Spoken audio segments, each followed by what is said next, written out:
اے عزیمت کے راہی کہاں چل دیے، چھوڑی عظمت بھری داستاں چل دیے، اے عزیمت کے راہی کہاں۔ درود شریف پڑھ لیں مرتبہ۔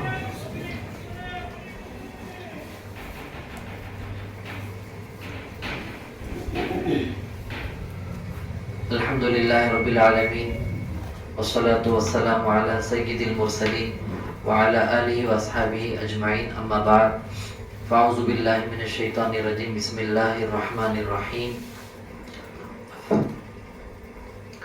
قد افلح من زکاہا وقد خاب من دساہا، صدق اللہ العظیم۔ اللہم صلی علی سیدنا محمد وعلی آل سیدنا محمد وبارک وسلم۔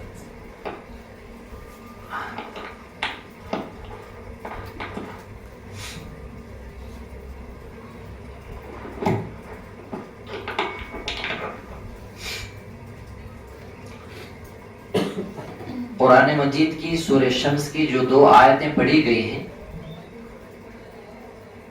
اس سے ملتے جلتے 2-3 واقعات کو انشاءاللہ بتا کر بات ختم کرنا ہے۔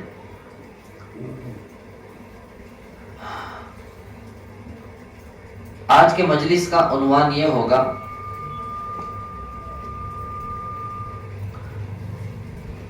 ولی اللہ، اللہ کا ولی بنانے کے لیے 3 اعمال ضروری ہے۔ غیروں میں بھی اگر کوئی سوال کرے تمہیں تمہارے خدا کا نیک بندہ بننا ہو تو فلانے چیزیں کرنا ہو، تو وہ لوگ بھی اسے مانیں گے۔ یہ ایسا سوال ہے کوئی بھی انکار نہیں کرے گا۔ بے نمازی بھی ہو، انہیں یہ چاہت رکھے گا کہ میں اللہ کا ولی بننا ہے۔ شرابی بھی ہو، زانی بھی ہو، جوا کھیلنے والا بھی ہو۔ اب اس میں دیکھیے، ولی اللہ، اللہ کا ولی بنانے کے لیے 3 اعمال ہیں۔ حضرت مولانا اشرف علی تھانی رحمۃ اللہ علیہ فرماتے ہیں، ان کے ملفوظات میں سے ہے، حضرت مولانا شاہ حکیم اختر صاحب رحمۃ اللہ علیہ فرماتے ہیں، 3 اعمال کا ذکر کیا ہے کہ جس 3 اعمال کو اگر کوئی مضبوطی سے تھامتے ہیں، اللہ اسے اللہ کا ولی بناتے ہیں۔ سب سے پہلے نمبر 1، اہل اللہ کی صحبت۔ اہل اللہ کسے کہیں گے؟ اللہ والے۔ ان کی صحبت کا مطلب ان کے ساتھ اٹھنا بیٹھنا، ان کی خدمت کرنا، ان کی ہر بات کو مان کر چلنا، ان کے بعد جا کر اپنے آپ کو پیش کر دینا، میں بیعت ہو کر آپ کے لیے میں بک چکا ہوں، آپ مجھے جیسا چاہے مجھے بنا سکتے ہیں، مار سکتے ہیں، ڈانٹ سکتے ہیں، کام کرا سکتے ہیں، جو بھی ہو میں آمنا وسلمنا کہتا ہوا تیار ہوں۔ یہ تمام نیتوں کو لے کر ہمیں کسی شیخ کو، جسے ہمیں اپنا شیخ مانتے ہیں، بڑا مانتے ہیں، اپنا رہبر مانتے ہیں، ان کے حوالے ہو کر رہنے والے کو بولیں گے اہل اللہ کی صحبت یافتہ شخص، نیک اللہ والوں کی یا اپنے نیک شیخ کی صحبت یافتہ، صحبت میں رہنے والا۔ تو نمبر 1، اہل اللہ کی صحبت ہمیں اختیار کرنا ہے۔ نمبر 2 فرمایا ذکر اللہ، اللہ کا ذکر۔ ایک تو ہے اللہ کا ذکر، 5 نمازیں ضروری ہیں، فرائض ہیں، سنتیں ہیں، نوافل ہیں، قرآن کی تلاوت ہے، درود شریف ہے، استغفار ہے، اور دیگر سوم کلمہ، دوم کلمہ، چہرم کلمہ، یہ جو کچھ بھی اعمال ذکر و اذکار میں ہیں، یہ ذکر میں ہے۔ لیکن ہمیں کسی سے رابطے میں ہو جانے کے بعد جو انہوں ترتیب جو بتاتے ہیں اس کو مضبوطی سے پکڑنا ہے۔ یہاں بہت سے لوگ غلطی بھول کرتے ہیں، بیعت اور جڑ جاتے ہیں، جڑنے کے بعد معلوم نہیں سکا اپنے دماغ کو لڑا کر کئی تسبیحات کرتے رہتے ہیں، اس سے فائدہ نہیں ہوگا. ہاں وہ تسبیحات، وہ معمولات، وہ ذکر کرے جو سنت ہے، مسنون ہے، ثابت ہے، یہ سنت ہے. جیسا کہ فجر کے بعد، مغرب کے بعد یہ دعاؤں کو پڑھ لینا سنت ہے، اور یہ سورتوں کو پڑھ لینا سنت ہے. جیسا کہ بعد فجر سورہ یاسین پڑھنا سنتوں میں سے بھی ہے، مغرب کے بعد سورہ واقعہ پڑھنا سنتوں میں سے بھی ہے، رات میں سونے کے وقت میں سورہ ملک پڑھنا، سورہ سجدہ پڑھنا، یہ تمام ایسے اعمال کو ہمیں اپنے ذمہ دار کو بتائے بغیر بھی اعمال کو یہ کر سکتے ہیں. لیکن دوسرے اذکار ہمیں اگر کرنا ہے ان سے اجازت لے لیں، یا جو انہوں بتاتے ہیں اسے فالو ہونا ہے. نمبر 1 اہل اللہ کی صحبت. نمبر 2 ذکر اللہ کی پابندی اور کثرت. نمبر 3 جو ہے بہت امپورٹنٹ ہے، وہ ہے گناہوں سے بچنا. اہل اللہ کی صحبت بھی نصیب ہو گئی، ذکر اللہ بھی نصیب ہو گیا، گناہوں سے نہیں بچتے رہیں گے بیکار ہے.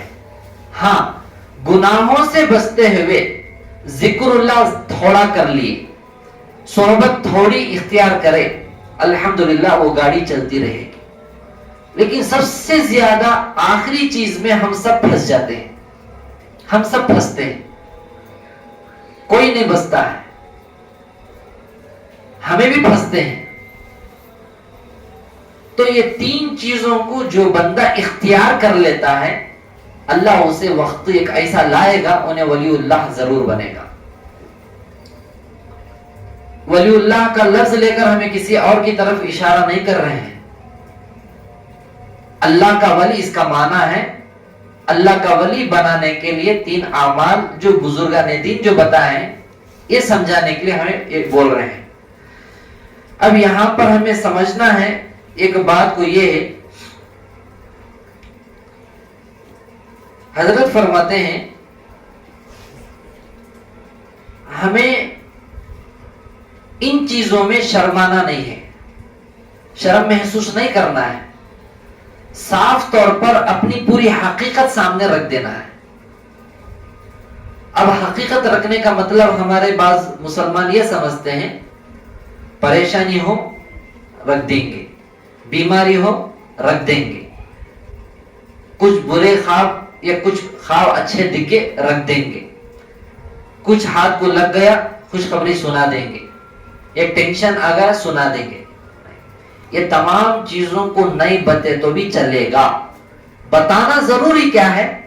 میری زبان کی حفاظت نہیں ہو رہی ہے، میرے کانوں کی حفاظت نہیں ہو رہی ہے، میرے آنکھوں کی حفاظت نہیں ہو رہی ہے، میرا کاروبار میں سود ملا ہوا ہے، وڈی میں مبتلا ہوں، چیٹے کے مسئلے کیا ہیں، کوسا حلال ہے، کوسا حرام ہے، میں بچنا چاہتا ہوں، اس کی ترکیب کیا ہے، ترتیب بتائیے، ترکیب بتائیے، میں اس پر عمل کروں گا. یہ تمام چیزیں اسی کے اندر ہیں.